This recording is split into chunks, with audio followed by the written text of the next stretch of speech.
He impaled 20,000 people in a single afternoon. Or did he? Everything you know about Vlad the Impaler is wrong. Not slightly wrong, completely, deliberately, politically wrong. The man history remembers as a monster was, to half of Europe, something else entirely. A hero, a savior, the one ruler who stood between Christian civilization and total Ottoman conquest. So, who was the real Vlad? And why did someone work so hard to make sure you would never find out? The answer is darker than the legend, and the legend involves 20,000 corpses on stakes. Buckle up. Here is something historians know but rarely say loudly.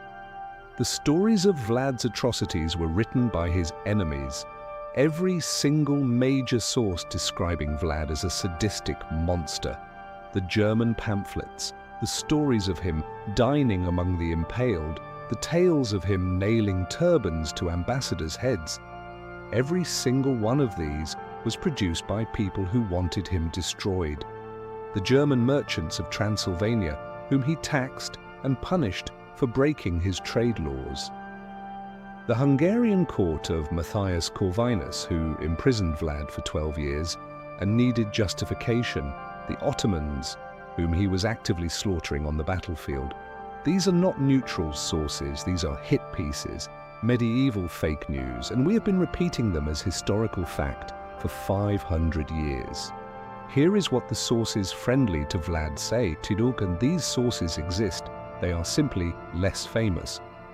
The Orthodox monasteries of Wallachia, which Vlad funded and protected, described him as a defender of the faith and a just ruler. The peasants of his principality, the ordinary people, the farmers and tradespeople, lived under a rule of law so strict that crime essentially disappeared.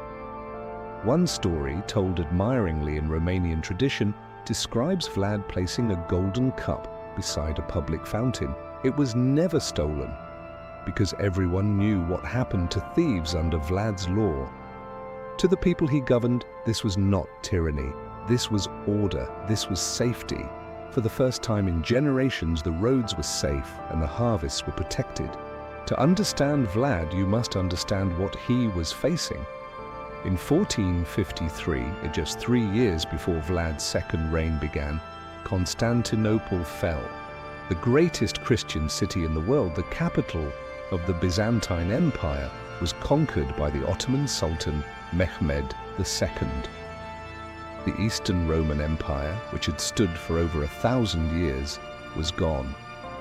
The Ottomans were now on Europe's doorstep, and they were advancing. Wallachia, Vlad's tiny principality, stood directly in their path.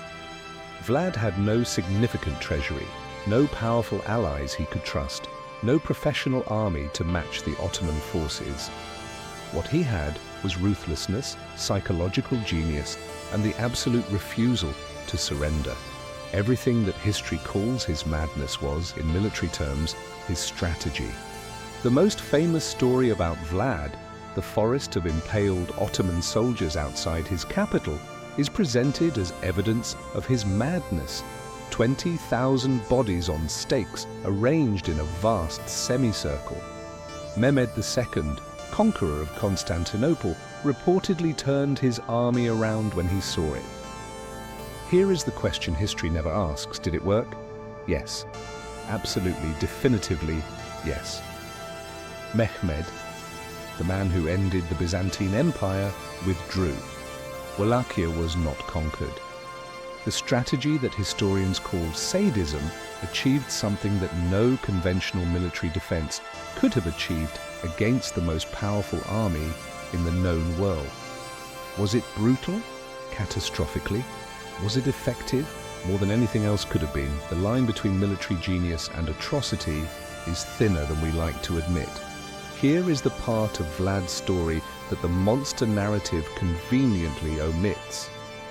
He was betrayed, not by his enemies, by his allies.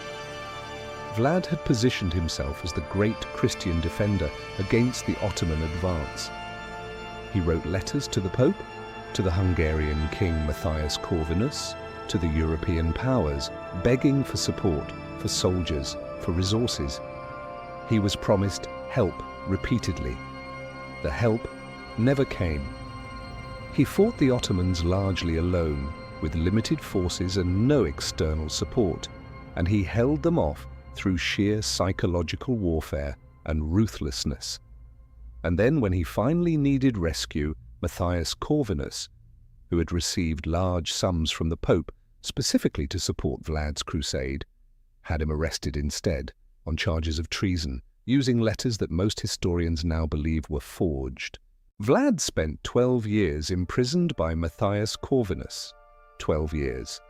The man who had held back the Ottoman tide, who had sacrificed everything for the Christian cause, rotted in a Hungarian prison while Matthias spent the crusade money on his own court. During those 12 years, something interesting happened to Vlad's reputation. The German pamphlets multiplying across Europe, printed on the newly invented printing press, distributed widely, painted him as history's greatest monster. Matthias needed this narrative. He needed Vlad to be a villain because if Vlad was a hero, then Matthias was the man who imprisoned a hero and stole his crusade money. The propaganda was not incidental to Vlad's imprisonment, it was the justification for it. The monster story was manufactured deliberately, systematically, and it worked beyond anyone's wildest expectations. Vlad was eventually released from Hungarian imprisonment, converted to Catholicism, likely under pressure, remarried into Hungarian nobility, and returned to Wallachia for a third reign in 1476. He died the same year under circumstances that remain genuinely mysterious. The official story is that he was killed in battle against the Ottomans, but the details don't add up. His head was sent to Constantinople, which was standard practice for significant enemies, but accounts of exactly how he died, where, and under what circumstances are contradictory and confused. Some historians have suggested he was assassinated by his own men. Others point to possible involvement of Wallachian boyars who feared his return to power. The man who survived everything, hostage imprisonment as a child, the loss of his throne twice, 12 years in a dungeon, died in circumstances murky enough to fuel speculation ever since. In 1890, an Irish theatre manager named Bram Stoker encountered the name Dracula in a history book, and something clicked. He had been developing a vampire novel for years, originally set in Austria, with a villain named Count Wampir. The name Dracula, son of the dragon or son of the devil depending on translation, was perfect. He kept the name, kept the location, kept the atmosphere of Transylvania. What he did not keep was anything resembling the actual historical figure. His Count Dracula is ancient, aristocratic, supernatural. A creature of pure evil with no political context, no military strategy, no human motivation beyond predation. The real Vlad was a man of desperate political circumstances, impossible choices, and brutal pragmatism. Stoker replaced a complicated human being with a monster, and in doing so he completed what Matthias Corvinus had started 500 years earlier. The man was finally completely, irreversibly buried under the myth. So was Vlad the Impaler a monster or a hero? Here is the honest answer. He was both, and the distinction may be meaningless. He was a man formed by extraordinary trauma, the child hostage, political orphan, twice deposed ruler, who responded to an impossible military situation with tactics that were brutal by any standard, but effective by every military measure.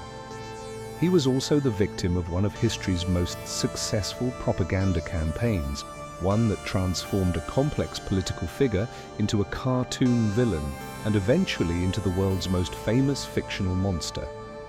The truth is uncomfortable because it asks us to hold two things simultaneously: that the impalement of tens of thousands of people was a genuine atrocity, and that the man who ordered it was not simply mad, but strategically rational, politically betrayed, and historically misrepresented.